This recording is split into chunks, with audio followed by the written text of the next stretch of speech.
Welcome to the federal Andhra Pradesh. పోలీసుల అరాచకాలు ఆంధ్రప్రదేశ్ రాష్ట్రంలో రోజు రోజుకు పెరిగిపోతున్నాయా? స్టేషన్ మొత్తంగా పోలీసులందరూ బదిలీకి గురయ్యారంటే కారణాలేంటి? ప్రభుత్వం ఎందుకు ఈ చర్య తీసుకుంది? ఒక పక్క విజయవాడలోని Krishnalanka police station lockup death తర్వాత అక్కడ జరిగిన పరిణామాలు,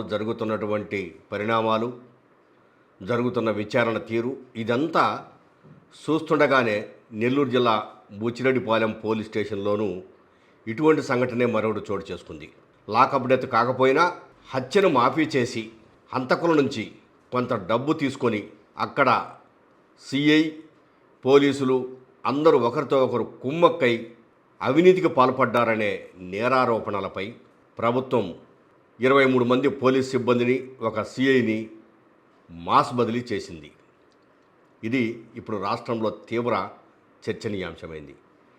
బుచ్చిరెడ్డిపాలెం వ్యవసాయ అధికారి కె శ్రీహరి, ఈయన బావుమరిది బాలకృష్ణ మరికొందరితో కలిసి బుచ్చిరెడ్డిపాలెం సమీపంలోని పెంచలకోన దేవాలయం వద్దకు వెళ్ళి అక్కడ దర్శన కార్యక్రమాలని పూర్తయిన తర్వాత వస్తూ దారి మధ్యలో కారులో ఉన్నటువంటి శ్రీహరి శరీరంలోకి కుక్కలను చంపేసే ఇంజెక్షన్లు బావుమర్ది బాలకృష్ణ సహకారంతో అతనితో వచ్చిన వాళ్ళు ఇచ్చారు.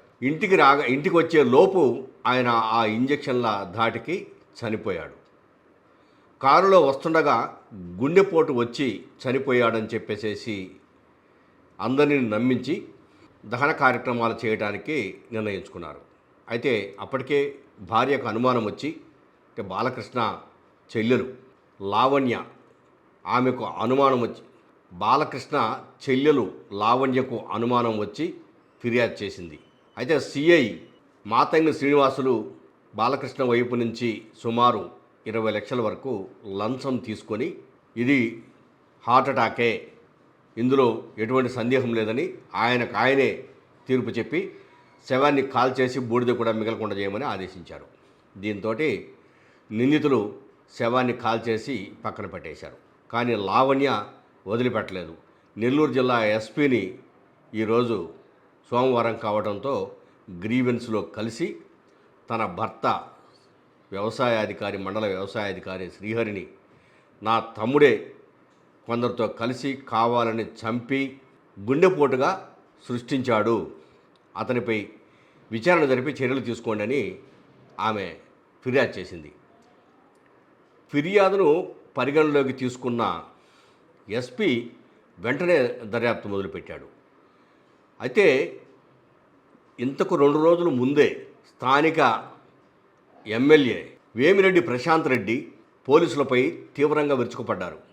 వ్యవసాయ అధికారిని హత్య చేసి పోలీసులు అవినీతికి పాల్పడి దాన్ని గుండెపోటుగా చిత్రీకరించారు, మీరేం చేస్తున్నారు, డిఐజీ గారు, త్రిపాఠి గారు ఇట్లాంటి వాళ్ళని మా దగ్గరికి ఎందుకు పంపిస్తారు, ఇట్లాంటి వాళ్ళ వల్ల మాకు ఎంత చెడ్డ పేరు వస్తుంది, మీరు వెంటనే ఈ స్టేషన్లో ఉన్న వాళ్ళ మొత్తాన్ని బయటికి పంపించేసేయండి, మాకు ఒక్కరు కూడా అవసరం లేదు, కొత్త వాళ్ళని వేయండి అని చెప్పేసి ఆమె తీవ్రంగా మందలించడమే కాకుండా ముఖ్యమంత్రి చంద్రబాబు నాయుడు దగ్గరికి విషయాన్ని తీసుకెళ్ళి చెప్పడంతో స్టేషన్లో ఉన్న వాళ్ళంతా కూడాను మొత్తం విపరీతమైన అవినీతి, దందాలు, రకరకాల భూ కబ్జాల వ్యవహారాలలో తలదూర్చడము ఇట్లాంటివన్నీ చేస్తున్నారు. కాబట్టి వీటితో పాటు ప్రధానంగా ఇంకొక అంశం ఏంటంటే బెంగళూరు, చెన్నై నుంచి చికెన్ వేస్ట్ అక్కడి నుంచి లారీల్లో తీసుకొచ్చేసేసి ఇక్కడ చేపల పెంపకానికి ఉపయోగిస్తున్నారు.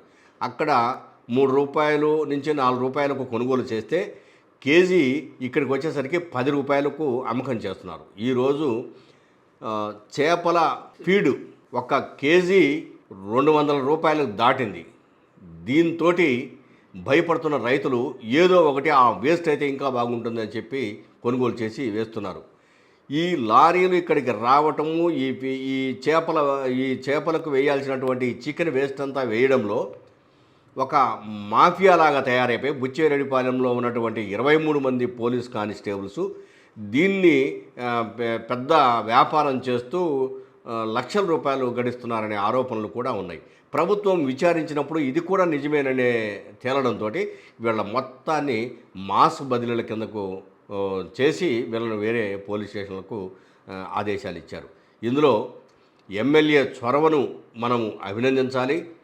అదేవిధంగా ప్రభుత్వం తీసుకున్న చర్యను కూడా అభినందించాలి. కానీ మన కళ్ళ ముందు కనిపిస్తున్నప్పుడు ఒక చోట ఇట్లాంటి జరిగినప్పుడు వాళ్ళ మీద చర్యలు ఎలా ఉన్నాయి, మనకు కూడా అట్లాంటి పరిస్థితులు వస్తాయేమో, ఇది ఎందుకు చేయాలి అని సిఐ లాంటి శ్రీనివాసులకు కూడా అర్థం కాకపోవడము, స్టేషన్లలో వాళ్ళు ఇష్టం వచ్చినట్టు దందాలు చేయడము ఇప్పుడు ఆంధ్రప్రదేశ్లో పెద్ద చర్చకు దారితీసింది. ఇంత భారీ స్థాయిలో ఒకేసారి స్టేషన్లో ఉన్న 23 మందిని సిఐతో సహా బయటికి పంపించడం అనేది ఇదే ప్రథమం ఈ ప్రభుత్వంలో.